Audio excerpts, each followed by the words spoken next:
The next speaker for this morning is Maria Antonietta Pascali, that is going to talk about topological machine learning and its applications to Raman spectroscopy.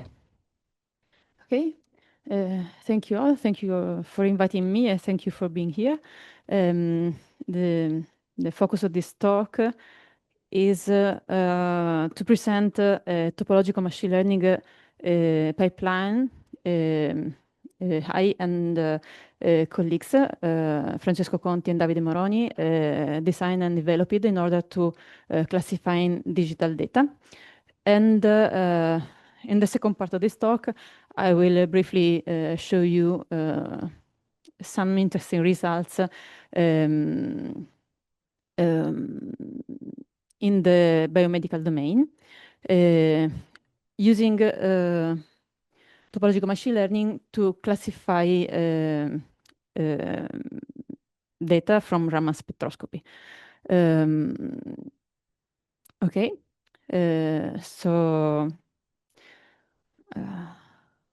okay, so our basic goal is to take advantage of the representation capabilities of persistent homology to use the features it provides for solving classification problems. So we have a first part, the roots in algebraic topology.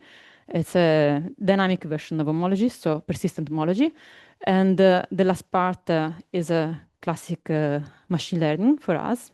Machine learning methods and techniques, so classifier, regressors, support vector machines, random forest. And in the middle, there are results of the last 10 years from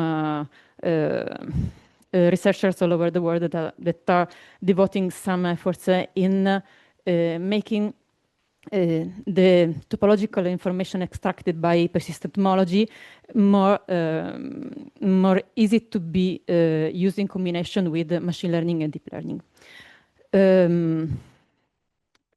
Okay.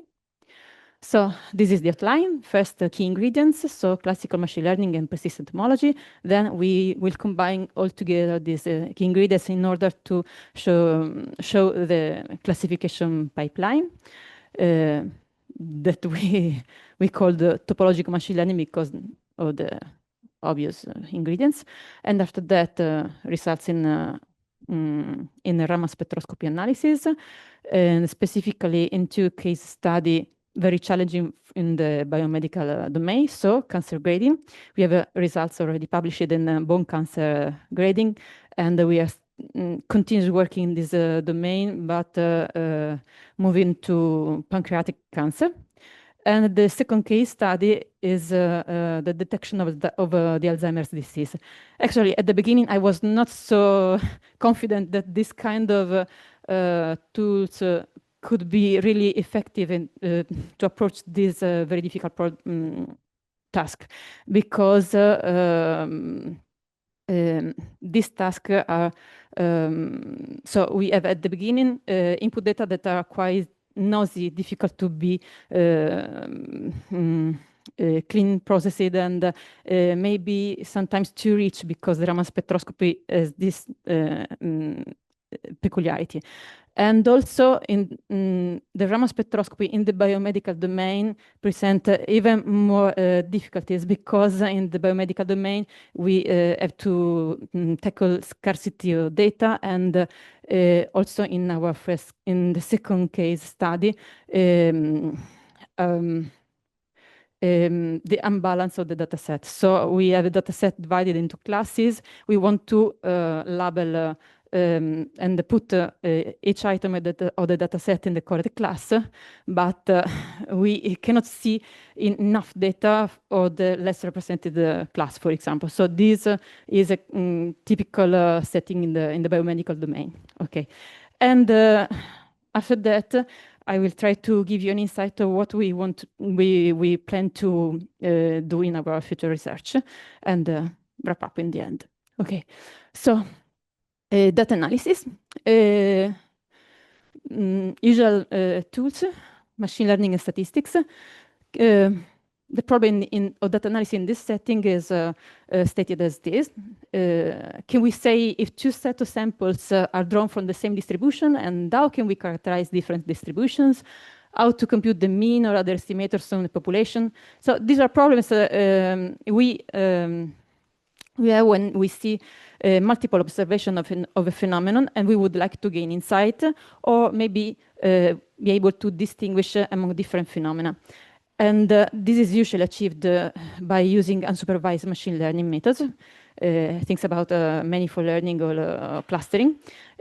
However, the topological lens provided by persistent diagrams, persistent homology, is not directly usable in such a statistical problems for things we will see after. So the formalization of what does it mean classification in this context? Classifying data into class means that we have an input data set that is an unknown distribution with multiple classes, and we want to label each item with we want to assign to each data sample the correct label. This may be done, and it is done with many techniques. Most techniques belong to one of those families, so unsupervised methods and supervised methods. In unsupervised methods, no information is available about the classes a priori.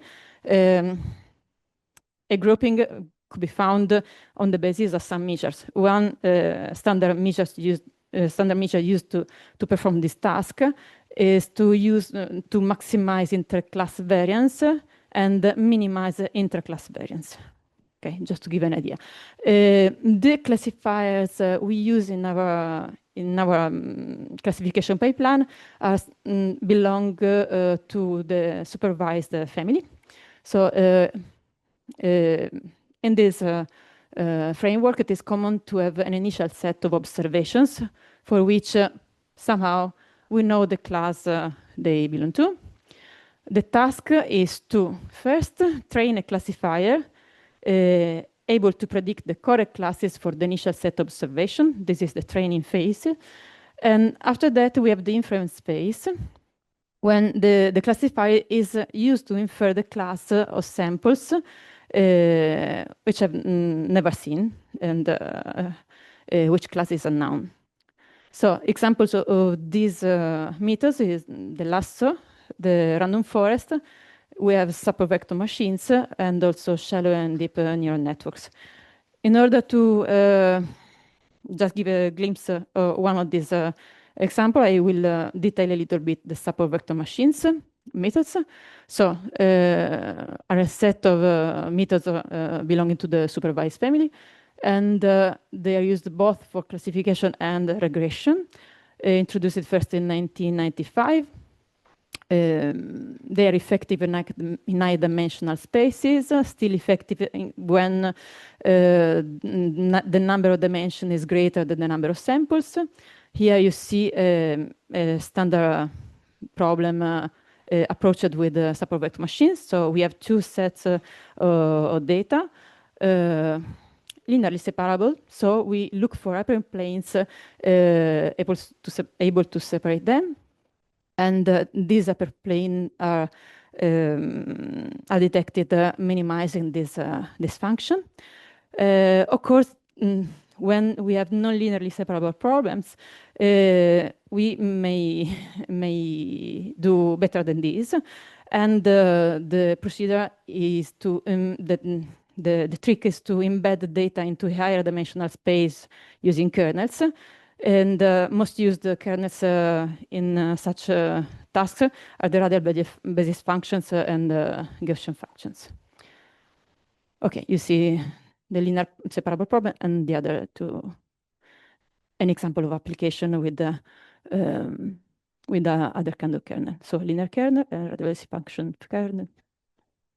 Okay, but what's the main character, in my opinion, is persistent homology. And let's start to... Yeah. Yeah. heuristics. It's the most the most used approach. Not also you may optimize, you may find many methods to do this, but we use brute force in our pipeline. So okay, so this is one of the most beautiful animation showing the core idea of persistent homology, in my opinion. So I reported it and use it to show you that the first aim of persistent homology and the way and the reason why it was introduced was to discover shapes, to characterize shapes in a broader sense, because homology provides you invariants that take into account shapes. But we want to have something more dynamic, more rich. Okay, so the idea is that we have a sample, some points that have been randomly sampled out from a circle in a plane. And this sampling is noisy. So how could we, what can we do in order to get something that, an object that has the same homology of the S1 in order to be able to put this random sampling and S1 in the same class? Okay. The idea is to build a simplicial complex by joining near points. So first we choose a distance, and after that we connect pairs of points that are no further apart than D or D nulls. Okay, nice. This object topologically is equivalent to an S1. We won. But okay, this one, because we have to fill in complete simplices. And what else? Homology helps us to detect the hole. But the choice of D is tricky because, okay, if D is too small, we do not detect what the object, the object is completely different. We have 3 kinetic components, 2 loops. No, definitely not what we want to see.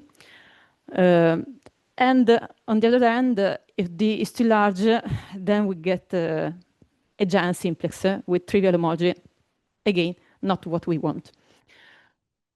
Okay, so the idea, we know that there is a D that is good enough to recover the homology of the represented of the sampled object. The core idea is to consider all distances D to track shape across the scales. So what we do is to add a parameter, okay, and try to understand if we can extract some interpretable information able to give us a topological signature that allow us to perform the correct classification. Okay, so persistence could be read in this setting through barcodes. So what is a barcode? Each hole appears at particular value of D and disappears at another value of D. We may call them birth and death. So D1 and D2. Okay. We can represent the persistence of this hole as the pair birth death, that is the life of this hole. And we visualize this pair as a pair from D1 to D2. A collection of such pairs is a barcode. Okay, so here again, you see the same example. And now, this is still noise. So short bars represent noise in our not enough good representation of the input object. And after that, we get the nice D, and we can recognize the topological feature of S1.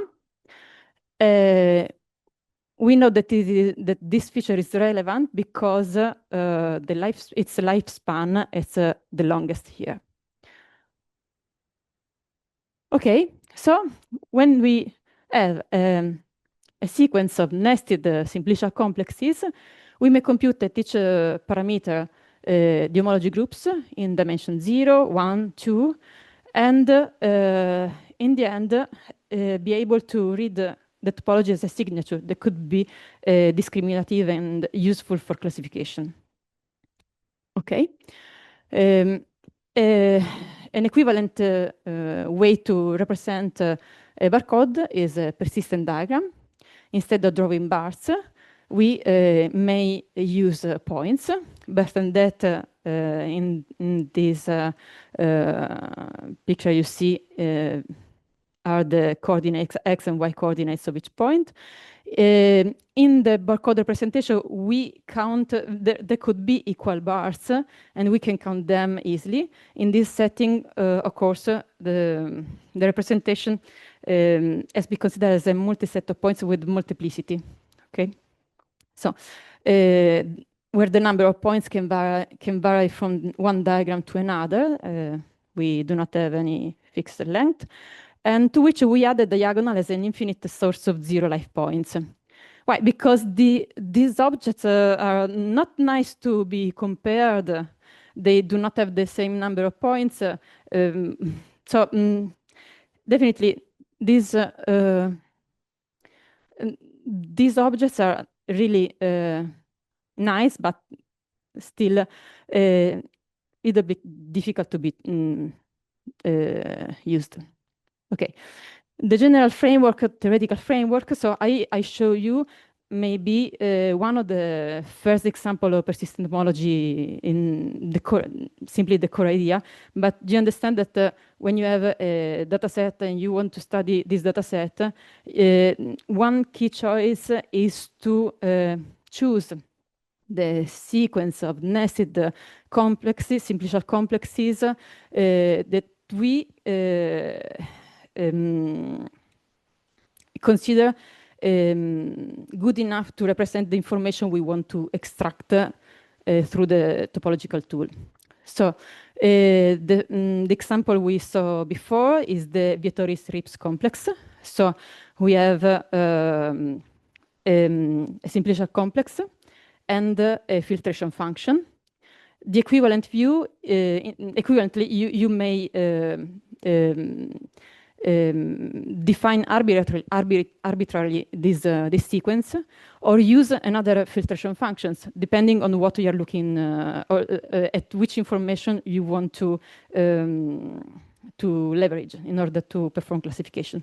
So in this picture, you see the first complex, then at step 4 and at step 7.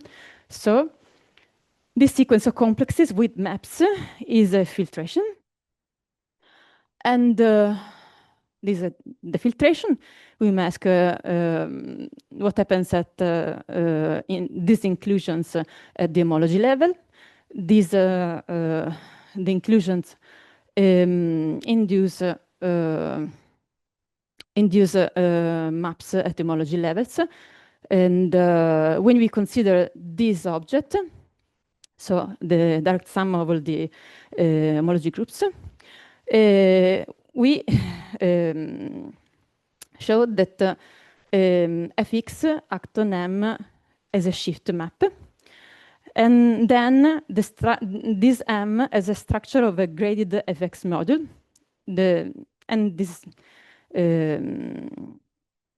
And it is the well-known persistent module. Okay, the structure theorem for finitely generated modules of principal ideal domains implies that we have a nice structure results also for this kind of persistent modules. And the first part, the free part, the free portion of this module is given by the homology generators that appears at a certain time and persists forever after. while the torsional portion is given by homology generator that appears at birth time and persists until their death. Okay. Thus, this barcode is well defined and is a complete discrete invariant that is unique up to rearranging the generators. Okay, so we would like to use these barcodes. Okay, because they are invariants, nice invariants, but looking at them at the distant as a persistent diagram, so what what we use is the bottleneck distance, and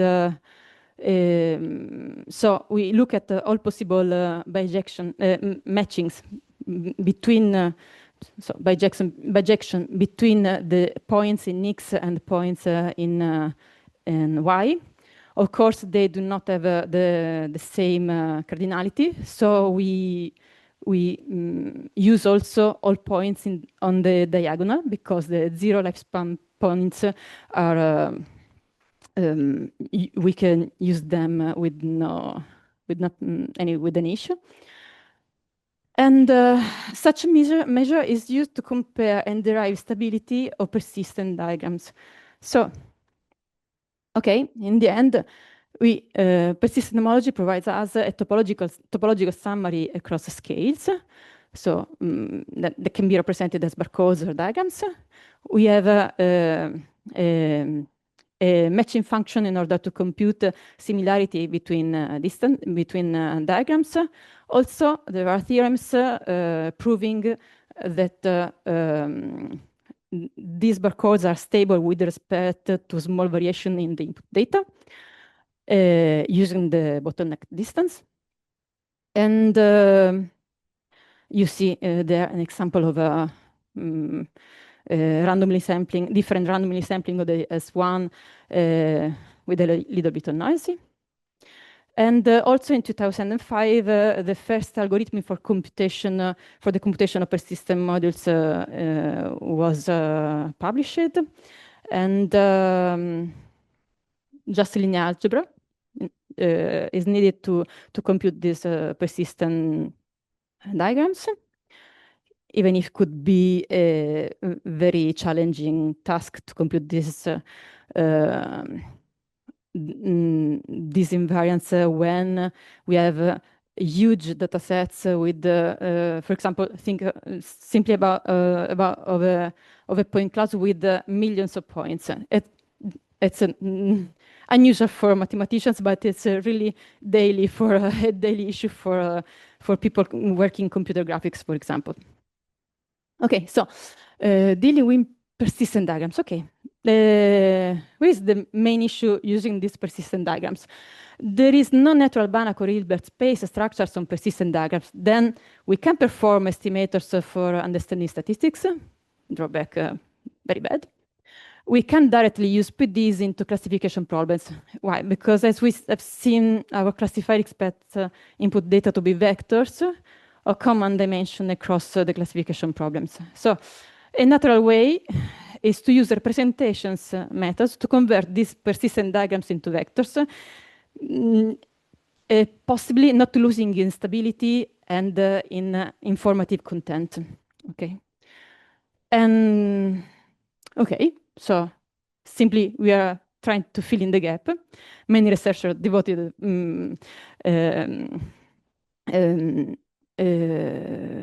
had very nice results in this part, and now our pipeline is complete.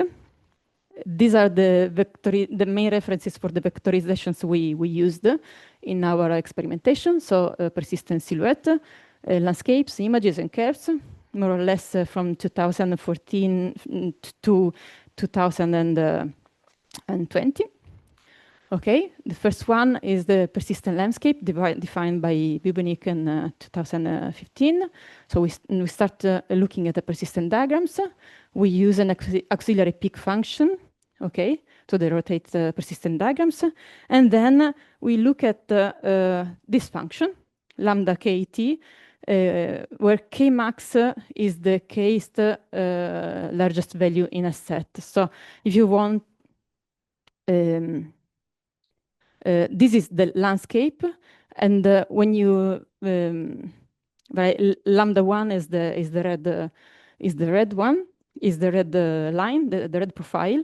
So these are landscapes because what we're looking at are profiles of the mountains given by this diagram. Okay. And okay, features. So landscapes transform maps, persistent diagrams into a functional space in an invertible manner. So this representation is lossless. We do not lose information. A central limit theorem also for landscapes. That's good news from the statistical viewpoint. Satisfies PL satisfies stability properties with respect to the bottleneck distance. Okay, there is no choice required to tune hyperparameters, but to get a finite dimensional vector, you need binning, and the bin size depends on heuristics. Okay. Okay. Another vectorization representation of persistent diagrams as vectors is given by persistent silhouette. Silhouettes are really the same. You see the same setting at the beginning of the landscapes. A weighting scheme is added for points at the persistent diagrams. The trivial one equal to 1 give us the persistent landscape there. And this is the function used. Okay. This is a representation. Okay, it's varying because we are varying the binning parameter. And this is the starting persistent diagram. Okay. After that, persistent images. You already see this because these are quite maybe one of the most used vectorization of persistent diagrams. And you pass from birth depth coordinates into birth persistence coordinates. So this is the transformation. And after that, you use a probability density function in each point centered in this point. And we use also a weighting function in order to enhance which part of the diagram we think are more informative for our task. For example, we said that short bars are noise. Okay, we do not want to see all these points. Then maybe we can use a weighting that decreases when it reaches the what was the diagonal line. Okay. Okay, the features are extracted. Then we have to extract the density of features, okay, using a Gaussian over a grid n by n. Even here, there are parameters that are important because they affect, of course, the results of computations and of classification. And okay, these images are referred to the same input data, but they appear quite different. Okay, pros. This image is a very flexible and powerful representation method. Also, we have a CNN that can be used to work on this data. This representation proved to be stable with respect to the one Wasserstein distance, that is a cousin of the bottleneck distance. Drawbacks, there are many non-canonical choices that are the probability density function, even when spatially varying, Gaussian with standard deviation sigma, the weighting function that can be used to emphasize certain persistent range, and of course the resolution of the grid and its sides, of course. Okay. Okay, this is oh, back. Is no, please.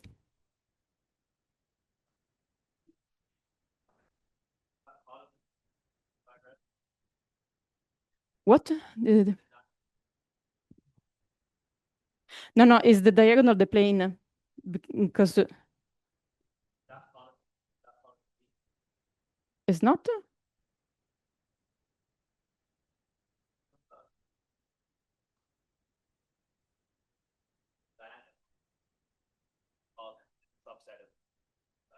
Yes, it's a subset. Yes, could be added and removed because the diagonal is made of all zero persistent features. So something that appears and dies at the same time. Mm.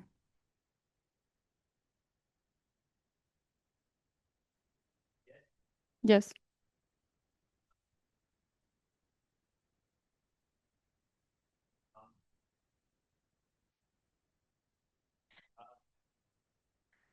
No, not infinite time. You take the points exactly the points of the diagonal you want to use. You need to use in order to compare, for example. And when you bin, it's not you discretize this process. In the end, for the yes, you add the diagonal. You can use the diagonal when you want to compare two persistent diagrams, but they're not in the. So it's not relevant from the application viewpoint. From the theoretical viewpoint,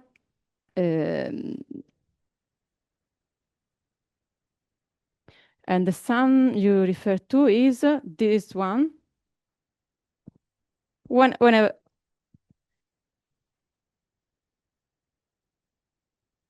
no, you consider only non-trivial points in the diagram. You make the summation only not using the diagonal points. They do not give any contribution. Sorry, I was not so. You can ignore them. But with a zero weight, so they do not affect the whole construction of the image. The zero weight ones are R cross zero, they're not cross zero. See that's it. Weight function such that this is.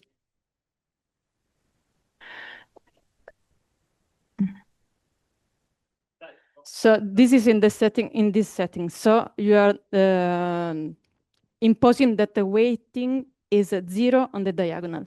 The contribution is this because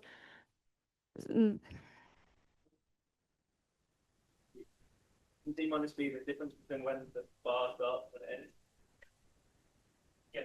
Yeah. So that's the thing, zero. Maybe the two coordinates have changed in between the two lines. Is that the point? Yeah. Okay. The weight zero on the diagonal. Okay.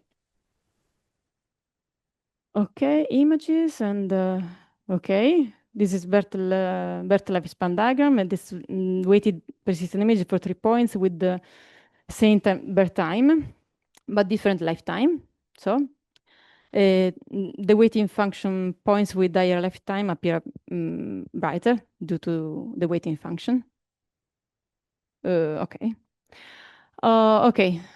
Now, Betty curves. Given a persistent diagram and the weight function, its Betty curve is this function. So we have an indicator function of the interval, which bar, and the weighting scheme. Informally, this function counts the number of bars that are present in the persistent barcodes at any given time after an appropriate normalization. Betty curves are advantageous because they permit the calculation of a mean curve and also provide an easy to evaluate distance and Kernel method.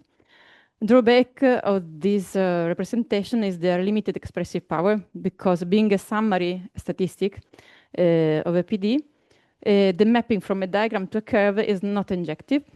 And also, the curve only contains counts of topological features and does not allow for tracking single features. Also, Non-canonical choices include weighting and binning size for discretization. Okay. These are examples of these Betty curves. So far, we have a theory, persistent homology to study and analyze data. We have robust invariance, Barkhouse and persistent diagrams, method to transforming invariance into vectors. Okay, encompassing non-canonical choices. Everything is ready to apply these tools to data for pattern recognition and analysis through machine learning. We can do this because there are many tools available for practical computation of these invariants. And at this web page, you may find many libraries and pieces of software maintained and providing also optimized algorithms. And these libraries are well integrated with general purpose machine learning libraries, like scikit-learn, for example, but there are many. Okay, now we can present our result, that is topological machine learning pipeline for classification of digital data. So we start with data. The user selects the appropriate filtration for computing the diagrams based on the type of data. Vectorization are computed, and the vectors are fed to machine learning classifiers. And this pipeline is run several times in order to find the optimal combination of vectorization and classifier via grid search approach. Okay. We tested this pipeline against several benchmark dataset for digital data classification. So different types of data, images, point clouds, grayscale images, networks, data from dynamical systems. So, okay, this is the NIST data set. That is a large data set of unwritten digits. They are all images of size 28 by 28 pixel in grayscale. We trained our model only using a subsample of these images made of 5,000 images and a test of more than 1,000 images. The task is to, of course, to classify each image with the corresponding digit. And okay, in this case, we use the cubical complex. That is one of the most used when you have to have input data made of images. After that, a sub-level filtration on intensity is defined in order to compute persistent diagrams, and after that, vectorized version, so landscapes, images, silhouette and Betty curves in dimension 0 and 1. And after that, there is the classification, the classifiers, standard classifiers.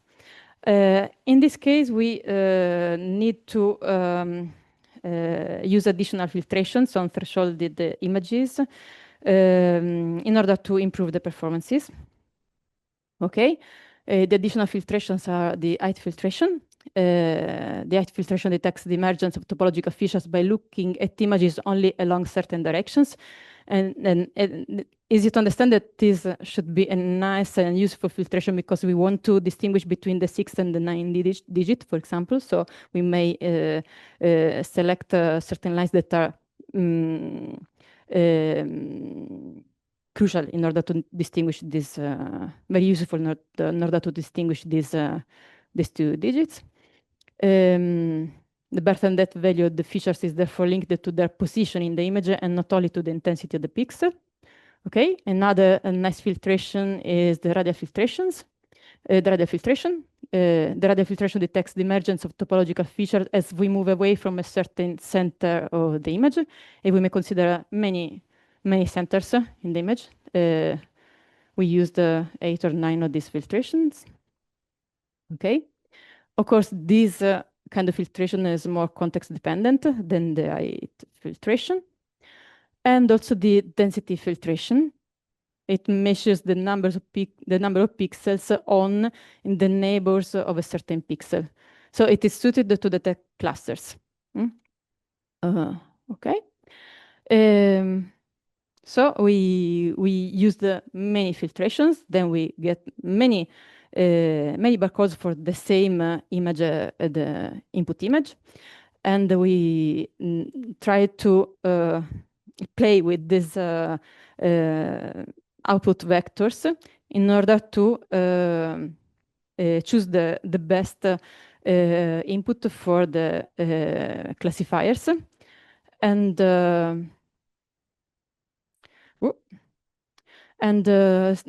here is a summary of the results obtained.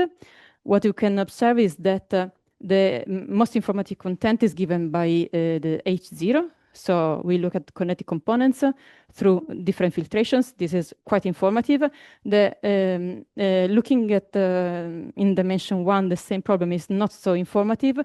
Anyway, it could is a complementary information at some extent, because we have an increase in performance, but really small. And okay, persistent image is 1 against the other vectorization method, and the support vector classifier was the best performing in our approach. Okay, now the final part of this talk, applications to Raman spectroscopy. So briefly, a few words about Raman spectroscopy, which is a method in optic providing information on molecular vibrations, exploiting the inelastic scattered light by the sample, so under stimulus or visible or near infrared laser radiation. Raman spectroscopy is used for molecular identification, detection of structural changes, folding states. So it's a well-established method for investigating materials in physics and chemistry. Strengths of this methodology are this one. First of all, ultrasensitive molecular characterization. This is a label-free method, and not less important, it is a non-destructive method. Also, we have some drawbacks, because Raman spectrum of a biological sample specifically is rich in information, but maybe too rich. And also, there could be subtle differences between Raman spectra of different samples. And on the other hand, high variability, it may occur an higher variability between Raman spectra within the same sample. So it leads to difficulties in data interpretation. Okay. Of course, the experimental part is quite long, quite time and effort consuming, and especially in the medical domain. So all these results are joint work with other institutions and researchers. And this is the list of institutions and university involved in this study. Okay. How to analyze Raman spectroscopy data, putting these spectra into the pipeline. So Raman spectroscopy data have been associated to a simplicial complex using the lower star filtration and the one-dimensional version of the dilation filtration. So specific filtrations designed for this kind of data. So after that, we compute persistent diagrams, and after that, the optimal vectorization parameters and classifiers are selected via a grid set chart approach. And accuracy results are computed as the average over a leave one patient out cross validation scheme. Because in this context, we have few patients, but many samples of the same patient. So when we want to cross-validate the experiment, we want to perform many times the training and on a set and test on one patient that is left out. Making this procedure many times, the exact number of time is the number of patients we have. We may have an idea of the performance of this method. Okay. The first case study is the bone cancer. So chondrogenic cancer is the second largest group of bone cancer. They differ in malignancy grade. And the correct classification between non-cancerous version, the enchondroma, and the primary chondrosarcoma, chondrosarcoma grade 1, is a critical issue for pathologists. And Raman spectroscopy could be used to extract information from sample tissues.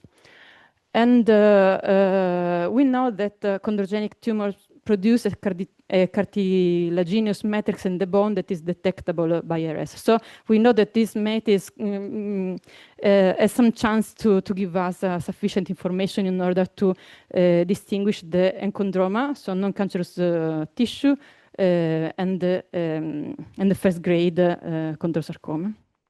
Okay, this is the experimental setting. Okay, maybe not so informative for most of us. The study population is made of 20 patients, equally split in the 4 classes. A total of 400 spectrum is acquired from 10 patients and will be used for training, while the other 10 patients, each one with 1 spectrum, are used as test. So the test is designed as a real-world scenario. I only have a few spectra acquired from 1 patient. I want to easily and fast have a prediction. Okay. Standard preprocessing has been applied to data, so the Raman spectra, baseline correction, and smoothing. And different machinery has been used to collect the training and data set. So it means that if we get some nice results, it does not depend on the machine used to acquire this Raman spectra.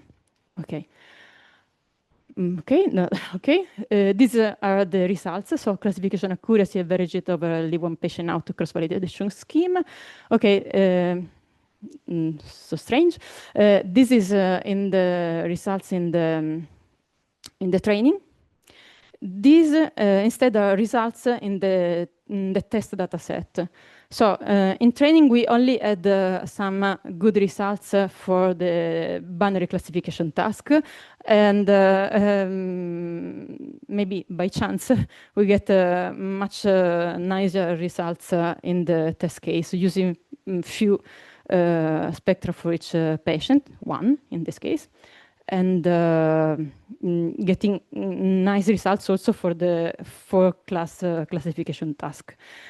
I was not confident, so I tried to stress this method, and we get the chance to perform the same pipeline and apply to pancreatic disease, pancreatic cancer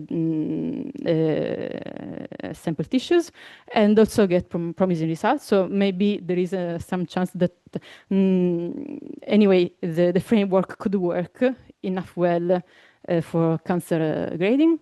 The results showed strongly the support that Raman spectroscopy and topological machine learning may provide an effective combination for the chondrogenic cancer grading. The results are better than the bibliography. Both for label and 2-label classification performances were good when trained on a large enough data set. And the next step should be to enlarge the data set to provide more robust and definitive results. Of course, yeah. Okay, the other case study, maybe, okay, 10 minutes or less. The detection of the Alzheimer's disease.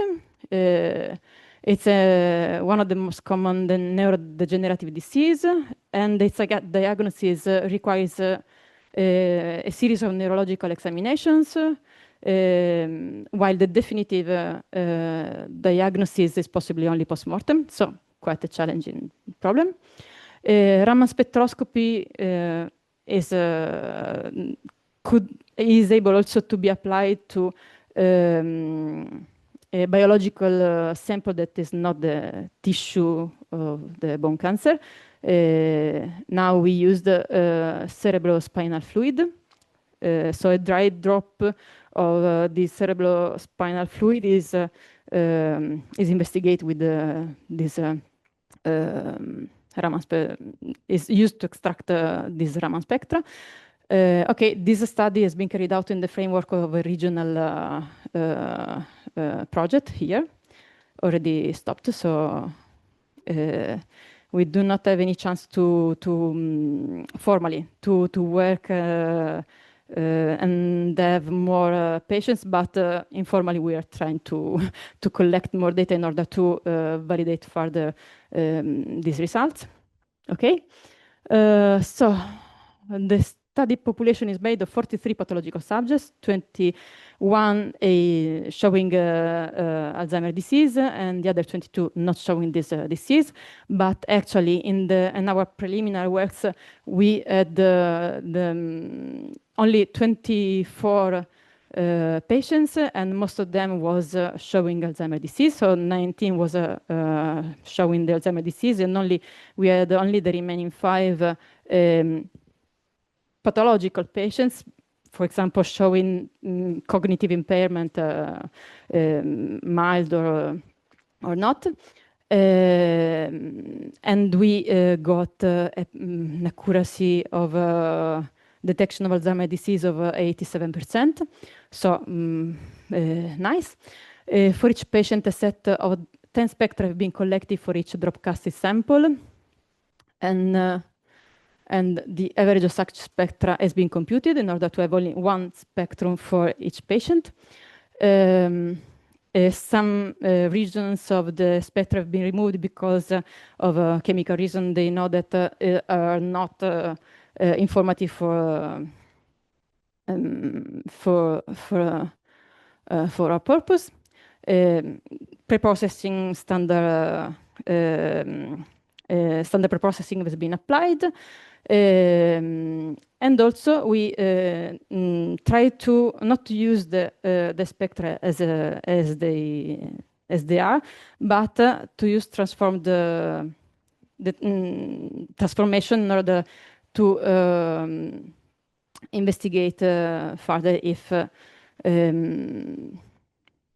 the Welsh, the fast Fourier transform, the Welsh and the correlation transform could help us to improve our classification performances. Okay. This is the data preprocessing I show you. The preparation of the TML input included the transformation I mentioned you before. Okay, and these are the main results. Here the pipeline is more complex because the classification part of the TML pipeline is made of more machine learning classifiers, which are all trained across all the vectorization computing by the first part of the pipeline. And okay, the training, of course, as before, is performed using a leave-one-out cross-validation scheme. And hence, we train each classifier n times where n is our dataset size. And the best accuracy is 86%. So in the end, the method gave us stable results that seems to be robust against class invariance of the dataset. This is, I think, is the main achievement in the biomedical domain. Sì.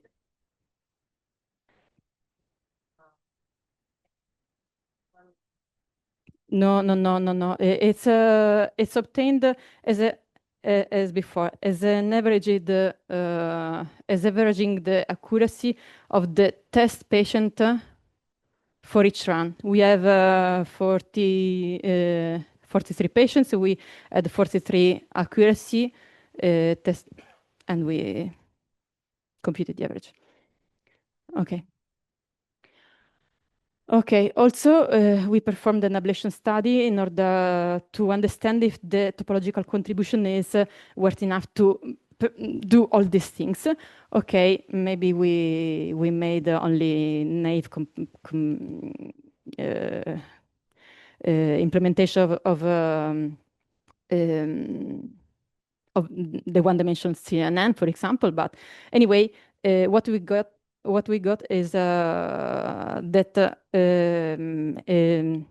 ignoring the first part of the pipeline, the last part of the pipeline applied to the same input data gave us accuracy results that are below our best results. Okay, maybe next. Okay. Regarding this case study, the results strongly support that Raman spectroscopy and topological machine learning may be a reliable and effective combination to confirm or disprove a clinical diagnosis of Alzheimer's disease from cerebrospinal fluid. The proposed methodology may evolve in automatic support to Alzheimer's disease diagnosis, which could be easily embedded in a commercial platform of Raman spectroscopy. I ignore to mention all the issues related to the acquisition procedure. Results are slightly better than bibliography. That was this one, 84% by the paper cited. And next step, we would like to enlarge the data set of CSF samples to validate the proposed method better and to understand if topological machine learning could characterize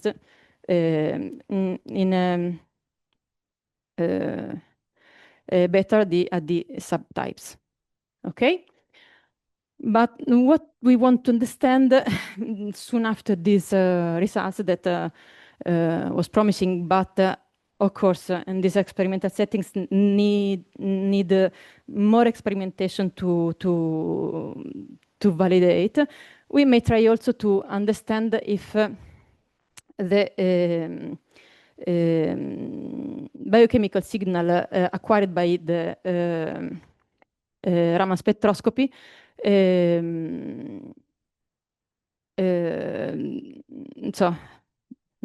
start again. So the Raman spectra is a chemical signature of the sample you are investigating. So we would like to understand if some part of the spectrum is more important for discriminating samples. And in order to do that, we use the framework inspired by the randomized input sampling for explanation. And using sliding window, we removed small bands from the spectrum in order to understand, after performing the whole pipeline, which band is relevant, is responsible of a relevant drop in performances. Okay. This is a post hoc method in order to get explanation from, of the prediction of the output prediction of the pipeline. Okay, and doing this, we discovered that not only the most visible eye peaks should be considered, and in Raman spectroscopy, it's a standard to focus only on peaks of this spectra because it's classical. But using this method, we saw that the whole Raman signature is informative. Also, other region of the spectrum. So the gray highlighted bands. And okay, here actually for the chondrogenic case we has critical Raman peaks. But in the Alzheimer's disease, actually we see that also these other parts of the spectrum are highly important, relevant for the classification results. Okay, and conclusion. We demonstrate the efficacy of topological machine learning for the analysis of data from Raman spectroscopy in the medical domain. That is one of the most important for me. The robustness of TML inherited by the stability of topological features extracted from input data has been showed not only against signal noise of the Raman spectrum, but also against dataset small size and data imbalance. It is quite key features. And also, of course, the TML pipeline achieved superior or more or less equal performances than the state-of-the-art literature. And more investigation are needed to understand if it is possible to define a topological importance to specific region of Raman spectra, eventually consistent with the noise signal interpretation given by persistent homology.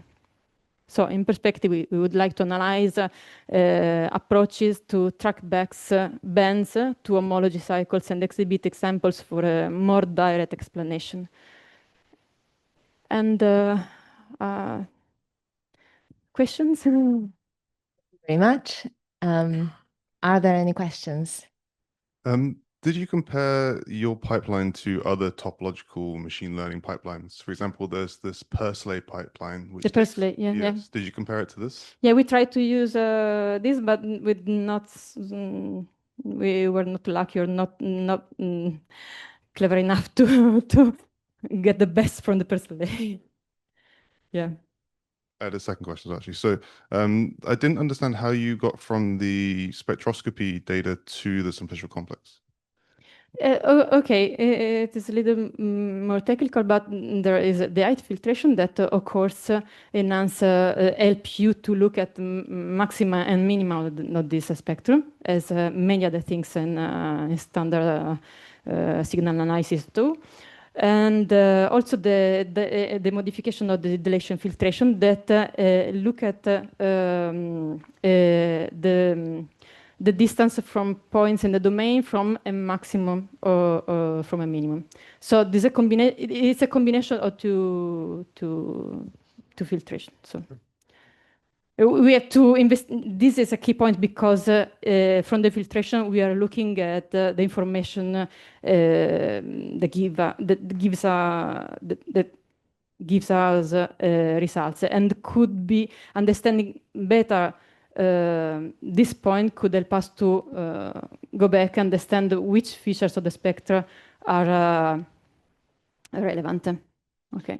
I was like, did you consider other ones as well? For example, like Taken's embedding looks like something that could work for this kind of data. Yeah, the Taken's, yes, for one dimension, it's of course, no, we didn't try. We applied the Taken's embedding in order to, in other case studies, but not this. I think it's a good hint. Thank you. Thanks. Yeah, I was just trying to understand maybe I sort of slightly got it now. So at the beginning, you told us all these about data sets and how you're trying to detect measure the difference between two data sets, and then that was the first half of the talk. Yeah, you should think of the data set of the first slide as one item of point cloud is an item of a data set of point clouds. Maybe I didn't catch the point. I haven't asked the question yet. That was just the preamble to the question. So in this, for example, in the Alzheimer's thing, you had this graph that came from the spectroscopy or whatever it's called. And then is the point that each one of those gives rise to a data set? Each one of the spectra give rise to like a point cloud from which you take this Ripps code. Complex. Yes. Okay. To a barcode, not to a data set. Each spectrum gives rise to a what? One barcode. One code? One barcode. One barcode, yeah. But a barcode you extract from a data set, is it not? I mean, you have a date. You have a data set, and then you form the many spectra. Then you form the. Well, this is what I'm confused about. I mean, I thought that you start off with a data set, and then you form the Ripps complex associated to that, or whatever it's called. and then you take the persistent homology of that, and that has a barcode. So I was just trying to understand, what is the data set, the point cloud? Is that one per patient, or is it the collection of all the patients? The cloud is our input data is a set of spectra, or Raman spectra. So each point. No. Each point cloud is an image. So each point cloud is an image. For example, in the MNIST dataset, we have an image and we produce a dataset barcode for each image, and then we compare barcode in order to understand if the images are in the same. So each patient gives rise to a barcode. Patients have one or two or many spectrum, and each spectrum is the object on which we compute persistent homology. So for each spectrum, there is one barcode at least. Okay, thanks. I think I understand a bit better now. Yeah, thanks. Thank you. Other questions? Okay, I have one actually. Throughout this project, did you have any clinical feedback to know if the methods kind of made sense, or if the efficacy of the pipeline was just against other machine learning methods, or also against golden standards, clinical practice, and so on? From the clinical viewpoint, okay. So from the clinical viewpoint, we received the ground truth for each item of the dataset. We have a ground truth. So we use our pipeline to get a prediction, and so there are some methods we compared with the methods existing in literature, and we have results that could be compared or perform better than the others. So I do not understand. I think that the question rose for clinicians is this method able to tell us more about the reason why this classification works? So if you use machine learning, only machine learning, or only deep learning methods, you actually have a black box. So you cannot go back and understand what happened. With our approach, we are maybe more naive, more not so complicated, but we have some chance to go back in a certain sense to understand and help clinicians to have some clue about the biochemical reason of a degeneration, for example, in cells or in the biological sample we have. I don't know if I yeah, I think we will speak more later about this. Other questions? Otherwise, let's thank Maria Antonietta again. Thank you. And also both speakers of this morning and all the speakers of the conference, since this was the last talk.